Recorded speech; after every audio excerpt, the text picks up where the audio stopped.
तो आज की सबसे पहली और बड़ी खबर, मार्च में होगी मैट्रिक इंटर की परीक्षा। झारखंड एकेडमिक काउंसिल यानी जैक की मैट्रिक और इंटरमीडिएट परीक्षा 2022 की डेटशीट का इंतजार कर रहे लाखों छात्रों के लिए बड़ी खबर है। कोरोना काल के लंबे अंतराल के बाद जैक ने मैट्रिक और इंटरमीडिएट की परीक्षाओं की तैयारी में जुट गई है। कोविड गाइडलाइन का पालन करते हुए मैट्रिक और इंटर की दोनों परीक्षाएं एक साथ ली जाएंगी। बता दें कि अगले सप्ताह तक परीक्षा की तारीखों की घोषणा की जा सकती है। वहीं झारखंड के शिक्षा मंत्री जगन्नाथ महतो ने कहा है कि मैट्रिक और इंटरमीडिएट की परीक्षाएं तय समय पर ले ली जाएंगी। झारखंड में नए केंद्रीय स्कूल खोलने का नहीं है केंद्र के पास कोई प्रस्ताव। झारखंड में नए केंद्रीय विद्यालय खोलने की फिलहाल कोई योजना नहीं है। झारखंड सरकार की ओर से और नए केंद्रीय विद्यालय खोलने का कोई प्रस्ताव केंद्र को नहीं भेजा गया है। इस संबंध में राज्यसभा सांसद और बीजेपी के प्रदेश अध्यक्ष दीपक प्रकाश ने संसद में सवाल उठाया था। इस पर जवाब देते हुए केंद्रीय शिक्षा राज्य मंत्री डॉक्टर सुभाष सरकार ने बताया कि झारखंड के विभिन्न जिलों में अभी कुल 41 केंद्रीय विद्यालय चल रहे हैं। नए केंद्रीय विद्यालय खोलने का राज्य सरकार ने केंद्र को कोई प्रस्ताव नहीं भेजा है। राज्य मंत्री ने बताया कि केंद्रीय विद्यालय देश भर में शिक्षा के समान कार्यक्रम प्रदान करके रक्षा क्षेत्र, अर्धसैनिक बल, केंद्रीय स्वायत्त निकायों, केंद्रीय सार्वजनिक क्षेत्र उपक्रमों, केंद्रीय उच्चतर शिक्षण संस्थानों सहित केंद्र सरकार के स्थानांतरित कर्मचारियों के बच्चों की शैक्षिक आवश्यकताओं को पूरा करने के लिए खोले जाते हैं। दोस्तों, बड़ी खबर है, 26 अप्रैल से होगी सीबीएसई टर्म 2 की परीक्षा। सीबीएसई टर्म 2 थ्योरी परीक्षा 26 अप्रैल से होगी। डेटशीट जल्द जारी होगी। सीबीएसई ने एक नोटिस जारी कर परीक्षा की तारीख की जानकारी दी है। सीबीएसई ने बताया है कि टर्म 2 परीक्षा 26 अप्रैल 2022 से आयोजित की जाएगी। सीबीएसई ने कहा कि 10वीं और 12वीं की परीक्षाओं की डेटशीट जल्द ही ऑफिशियल वेबसाइट cbse.nic.in पर जारी की जाएगी। सीबीएसई परीक्षा नियंत्रक संयम भारद्वाज ने कहा कि देश में कोविड-19 महामारी की स्थिति को ध्यान में रखते हुए 2 परीक्षाओं को ऑफलाइन समाप्त करने का निर्णय लिया है। बता दें कि केंद्रीय शिक्षा बोर्ड पहली बार कक्षा 10 और कक्षा 12 की अंतिम परीक्षा 2 चरणों में आयोजित कर रहा है। यह देश में मौजूदा कोविड की स्थिति को देखते हुए किया गया है। बेरोजगारी और कर्ज के चलते 3 साल में 26,000 लोगों ने दी जान। देश में बेरोजगारी का मुद्दा कितना बड़ा है, इसे इस तरह से समझा जा सकता है कि संसद में बजट सत्र में अभी तक इस मुद्दे को लेकर ही विपक्ष ने सरकार को घेरने की कोशिश की है। यूपी चुनाव से लेकर सदन तक विपक्ष सरकार को बेरोजगारी के मुद्दे पर ही घेर रहा है। इस बीच बेरोजगारी को लेकर केंद्र सरकार ने राज्यसभा में कुछ अहम जानकारी पेश की है। सरकार ने कहा है कि 2018 से 2020 के बीच 25,000 से अधिक भारतीयों ने या तो बेरोजगारी के कारण या फिर कर्ज से दुखी होकर आत्महत्या की है।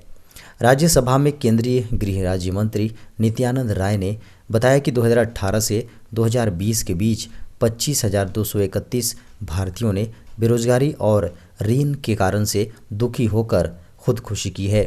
केंद्रीय मंत्री ने बताया कि इसमें से 9,140 लोगों ने बेरोजगारी के कारण तो वहीं 16,091 लोगों ने कर्ज से दुखी होकर आत्महत्या किया है। केंद्रीय मंत्री ने ये जानकारी राज्यसभा में पूछे गए एक लिखित प्रश्न के जवाब में दी है। केंद्रीय मंत्री ने बताया कि ये आंकड़े राष्ट्रीय अपराध रिकॉर्ड ब्यूरो NCRB द्वारा उपलब्ध कराए गए हैं। झारखंड में एक साल में 8,000 लोगों के रद्द किए ड्राइविंग लाइसेंस। झारखंड की राजधानी रांची में ट्रैफिक नियमों का उल्लंघन करने वालों के खिलाफ ट्रैफिक पुलिस और जिला प्रशासन ने सख्त रवैया अपनाया है। नियम तोड़ने वालों के ड्राइविंग लाइसेंस को भारी संख्या में रद्द किया गया है। बीते साल 2021 में जनवरी से दिसंबर तक 8,141 लोगों के लाइसेंस सस्पेंड किए गए। औसतन हर महीने 678 लाइसेंस सस्पेंड हुए। राजधानी में डीएल निलंबित करने के मामले एक साल में इतनी अधिक संख्या में कभी नहीं हुई है। वर्ष 2021 में हुई कार्रवाई की तुलना में बीते 3 साल के आंकड़ों को जोड़ भी दें तो यह आधे से भी कम है। मतलब वर्ष 2018 से वर्ष 2020 तक कुल 3,311 लाइसेंस सस्पेंड किए गए थे। झारखंड में पंचायत चुनाव के होने के फिलहाल आसार हैं कम। झारखंड में फिलहाल पंचायत चुनाव कम होने के आसार हैं। खबरों को माने तो केंद्र सरकार की ओर से पंचायत चुनाव को लेकर पत्र आने के बाद झारखंड में फिर से पंचायत चुनाव टलता नजर आ रहा है। केंद्र सरकार ने पंचायत चुनाव में ओबीसी के आरक्षण से संबंधित सर्वोच्च न्यायालय के एक फैसले को लेकर झारखंड सरकार के पास एक पत्र भेजा है, जिसमें पंचायत चुनाव में ओबीसी को आरक्षण का जिक्र है। दरअसल झारखंड में भी पिछड़ा वर्ग के लिए 27% आरक्षण देने की मांग की जा रही है। ऐसा होने पर आरक्षण 50% से अधिक हो जाएगा। हालांकि सुप्रीम कोर्ट ने पहले ही विकास कृष्ण राव गावली बनाम महाराष्ट्र सरकार के मामले में कोर्ट ने किसी भी स्थिति में 50% से अधिक आरक्षण देने के निर्णय को गलत बताया था। इसके बाद राज्य सरकार के स्तर पर पंचायत चुनाव में आरक्षण को मंथन शुरू हो गया है। कुल मिलाकर जब तक इस समस्या का हल नहीं निकल जाता है तब तक झारखंड में पंचायत चुनाव कराना संभव प्रतीत नहीं होता है। रेलवे के इन पदों पर निकली वैकेंसी। भारतीय रेलवे ने पायलट प्रोजेक्ट के तहत रेल मंडल के स्टेशनों पर कॉन्ट्रैक्ट पर बुकिंग क्लर्क की भर्तियां निकाली हैं। अगर आप 10वीं पास कर चुके हैं तो इसके लिए 18 फरवरी तक अप्लाई कर सकते हैं।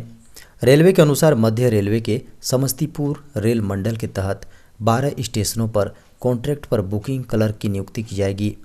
इन्हें कमीशन के आधार पर स्टेशन में बुकिंग एजेंट यानी STBA के तौर पर नियुक्त किया जाएगा। अगर आप अप्लाई करना चाहते हैं तो 18 फरवरी 2022 तक ऑनलाइन अप्लाई कर सकते हैं। रेलवे ने नोटिफिकेशन भी जारी कर दिया है। यह नियुक्ति 3 साल के लिए होगी। WHO का दावा, कोरोना का अगला वेरिएंट और भी होगा अधिक संक्रामक। पिछले 2 साल से कोरोना महामारी ने पूरी दुनिया में कोहराम मचाया हुआ है। वैसे तो यह वायरस कई बार म्यूटेट हो चुका है, लेकिन इसके कुछ चुनिंदा वेरिएंट इंसानों के लिए जानलेवा साबित हुए। एक्सपर्ट्स का मानना है कि नए वेरिएंट्स ईजाद होने का यह सिलसिला अभी थमने वाला नहीं है। हाल ही में WHO की कोविड-19 टेक्निकल लीड मारिया वान केरखोवे ने कहा है कि कोरोना का नया वेरिएंट और भी अधिक संक्रामक होगा, क्योंकि उसे मौजूदा वेरिएंट्स को ओवरटेक करना होगा। वो माइल्ड और गंभीर दोनों हो सकता है और हमारी इम्यूनिटी को मात दे सकता है। किसी भी वायरस में समय के साथ बदलाव होते हैं ताकि वो नेचर में सरवाइव कर सके। जहाँ ज़्यादातर वायरस अपने गुणों को बहुत अधिक नहीं बदलते, वहीं कुछ वायरस ऐसे भी होते हैं जिनमें वैक्सीन और इलाज से लड़ने के कारण बदलाव हो जाते हैं। इस तरह वायरस के नए वेरिएंट्स बनते हैं जो हमारे लिए खतरा पैदा करते हैं। कोरोना के कारण से स्थगित हुई जनगणना 2021 की प्रक्रिया। कोरोना संक्रमण के कारण जनगणना 2021 के संचालन और संबंधित क्षेत्र की गतिविधियों को अगले आदेश तक के लिए स्थगित कर दिया गया है। ये जानकारी मंगलवार को केंद्रीय गृह राज्य मंत्री नित्यानंद राय ने संसद में दी है। एक लिखित प्रश्न का जवाब देते हुए उन्होंने कहा है कि अब तक सरकार ने राष्ट्रीय स्तर पर भारतीय नागरिकों का राष्ट्रीय रजिस्टर यानी NRIC तैयार करने का कोई फैसला नहीं लिया है। नित्यानंद राय ने सदन को बताया, सरकार ने स्वतंत्रता के बाद से अनुसूचित जातियों और अनुसूचित जनजातियों के अलावा जाति आधारित जनगणना नहीं की है। उन्होंने लोकसभा में एक प्रश्न के लिखित उत्तर में कहा कि जनगणना 2021 कराने की सरकार की योजना को 28 मार्च 2019 को भारत के राजपत्र में अधिसूचित कर दिया गया था।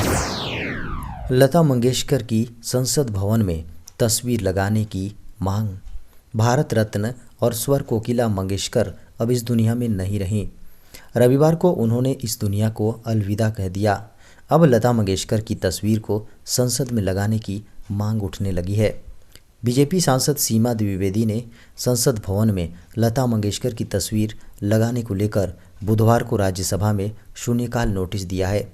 इससे पहले केंद्रीय मंत्री अश्विनी वैष्णव ने जानकारी दी थी कि भारत रत्न लता मंगेशकर की स्मृति में भारत सरकार एक डाक टिकट जारी करने का फैसला किया है। बता दें कि लता मंगेशकर ने 6 फरवरी को मुंबई के ब्रीच कैंडी हॉस्पिटल में अंतिम सांस ली। वे पिछले महीने कोरोना वायरस की चपेट में आ गई थी, जिसके बाद उन्हें आईसीयू में रखा गया था। हालांकि कुछ समय बाद लता मंगेशकर की तबीयत में थोड़ा सुधार आ गया था, लेकिन 5 फरवरी को फिर से उनकी तबीयत बिगड़ गई थी। इसके बाद उन्हें फिर से वेंटिलेटर पर रखा गया था और 6 फरवरी को वे जिंदगी की जंग हार गईं। देश में कोरोना की रफ्तार पड़ी धीमी, सामने आए 71,365 नए मामले। भारत में बीते 24 घंटे में कोरोना के 71,365 मामले सामने आए, जो पिछले दिन दर्ज किए गए 67,597 मामलों की तुलना में लगभग 6% अधिक है। ये जानकारी केंद्रीय स्वास्थ्य मंत्रालय ने बुधवार सुबह साझा की।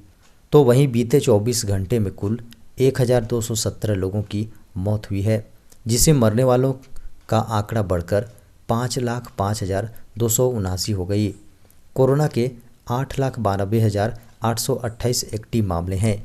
देश में पॉजिटिविटी दर 2.11% है। देश में बीते 24 घंटे में 1,72,211 मरीज कोरोना से रिकवर हुए हैं, जिससे रिकवर होने वाले लोगों की संख्या बढ़कर 4,10,12,869 हो गई है। भारत की रिकवरी दर 96.70% है। देश भर में कुल 15,71,726 कोरोना जांच किए गए। भारत ने अब तक 74.46 करोड़ से अधिक टेस्ट किए हैं।